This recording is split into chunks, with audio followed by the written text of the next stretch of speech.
na tayo ng ibang trading partner. Lugi tayo pag ang ka-trading partner natin US.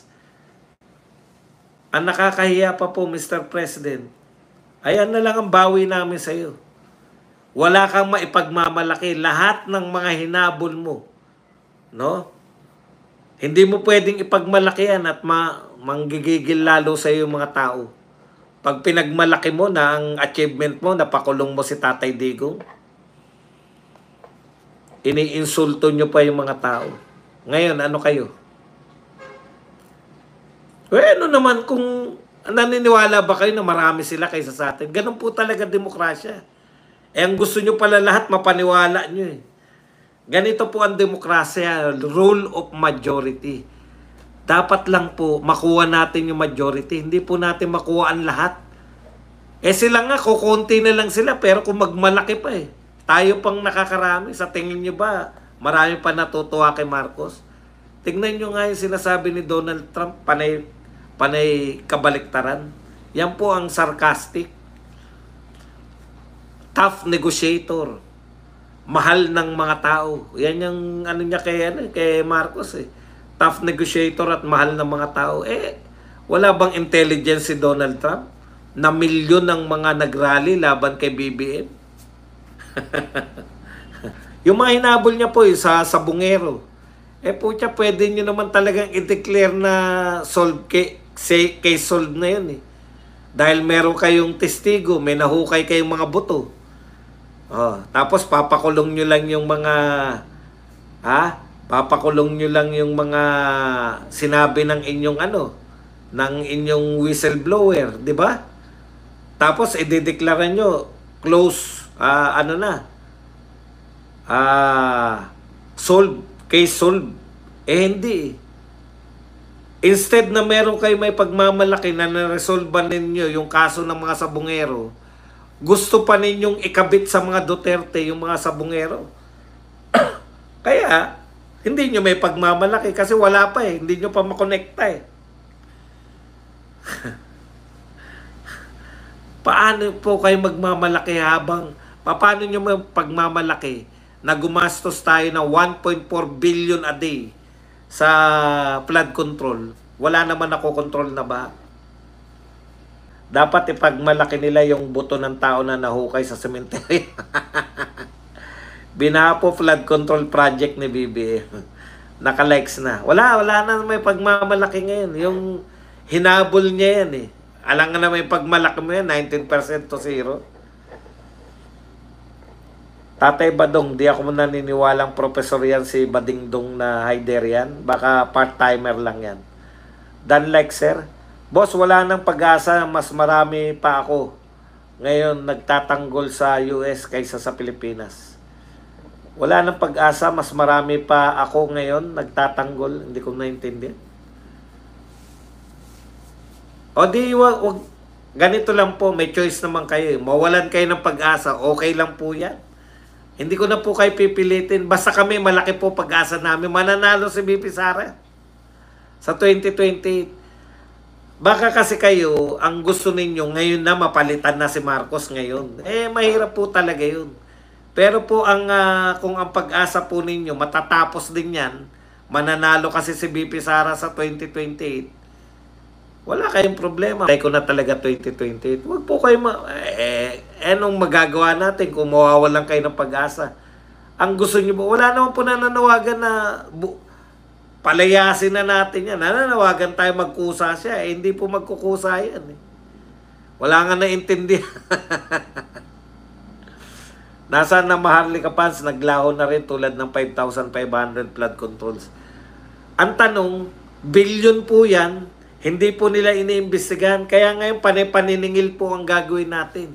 Bakit hindi kayo nag-iimbestiga sa mas malalaking pera? Kala nyo malulusot nyo lang yan dati? Hindi po. Ngayon po, galit na yung mga tao. Boss Bads, habang binobola ni Trump si BBM, tatawa-tawa pa si Bangag. Sabi pa niya kay Trump, thank you sir. Pareho silang world leader, tatawagin mong sir. Dapat dun Mr. President, di ba? Panahon ni Tatay Digong, hinangaan siya ni Trump. Ibang klase po yung samahan nila. Prime Baste versus General Torre, bet mo boss, dapat bang matuloy? Hindi po yan matutuloy. Naisa na naman tayo ng kano. Yan. 1% discount, wow, achievement. Hindi pa yun. Ako kasi sa akin kahit po wala namang ganong binibenta ang Amerika dito, pero insulto kasi sa akin yung pagtayo, yung mga negosyante natin, tinataksan natin, dito sila gumawa ng produkto. Halimbawa, kahit na anong produkto nilikha sa Pilipinas, tataksan natin bago maibenta ng merkado. Papatawan natin ng buwis. Tapos sila walang buwis. Papasok nila rito, walang buwis. Grabe. Ang masakit po niyan, no? Eto.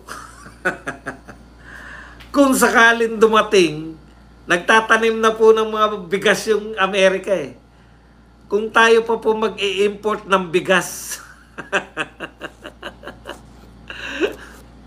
sa Amerika, puta yun na talaga. O kaya nag-i-import tayo na asukal. O, grabe. Agricultural products natin, i-import natin dahil mas mura. Mas mura pa yung agricultural products nila. Wala na po talaga. More power sa'yo, Boss Buds, watching from Benicia, California. Thank you very much po kay Christopher Candari sa pagbibigay sa atin ng $499. Yun ang pangkape. Yan. Kung hindi dyan sa Senado, nakalusot yan, di binoto. Top negotiator, sabi ni Trump, niloloko lang si Bongbong Marcos.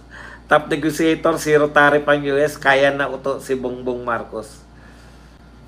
Boss Bas, mag-live ka ba sa boxing ni Torre at Baste? Pag natuloy, bakit naman hindi? Kung sino-sino nga, nila-live ko eh. Ang nahukay na buto, lagyan ng kangkong, ipakain nyo sa tarilya. Tagapagsalita ng WPS. Ano ngayon, matapang-tapangan ka, di kayo. Di tayo tutulungan ng kano dahil kaibigan ng... Iyon ang pinakamalupit nun, no? In-announce pa na may trade deal na kami sa China. Paano kami? Nagsunog kami ng tulay sa China. Hindi kami nakikipag-deal sa China. Alam nyo po yung mga nawala po sa atin. Bakit hindi po nakakahabol yung tourism natin? Panahon ni Tatay Digong, mga turistang in-check. Pinakamarami. Ngayon po, wala nagpupuntang Chinese tourist dito. Extraordinary rendition ni Kokak sa US. Diba? First time, hindi niya kasama si First Lady. Tsaka yung issue, eto po ang tanungin ninyo. Umamin diba sa politiko? Kung hindi fake news yung politiko, malamang hindi fake news yun kasi hindi pa sinasabi ni Auntie Claire. Umamin na gumagamit silang mag-asawa. Yan ang mga nakapaligid kay BBM. Yan ang kanyang mga tauhan. Doon pa lang hindi kayo na iskandalo, gumagamit yung mga tauhan. Hanggang ngayon, tauhan nyo pa rin. Sa tingin nila, hindi normal na lang na gumamit Ano ibibisi niya sa SONA? Kahit na anong pagsusulat ang gawin mo sa SONA, expose na yung mga pagmamalaki mo. Yung mga hinabol mo ipagmamalaki, wala. Pasahero nga sa cruise line, puro Chinese. Yung mga Chinese po, may revenge tourists. Nagre-revenge sila as tourists sa buong mundo. Pero dito sa atin, hindi niya may sasama sa SONA niya badong ang flood control kasi puro baha ngayon. Para kay Trump, si BBM, good negotiator kasi zero tariff, totally tax-free, sangka pa, lugi Pilipino. Palpak talaga.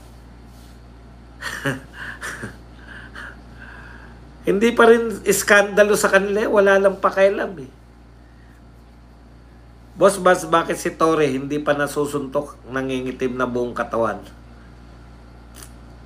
Aba, hindi ako may hindi ko kaya sagutin.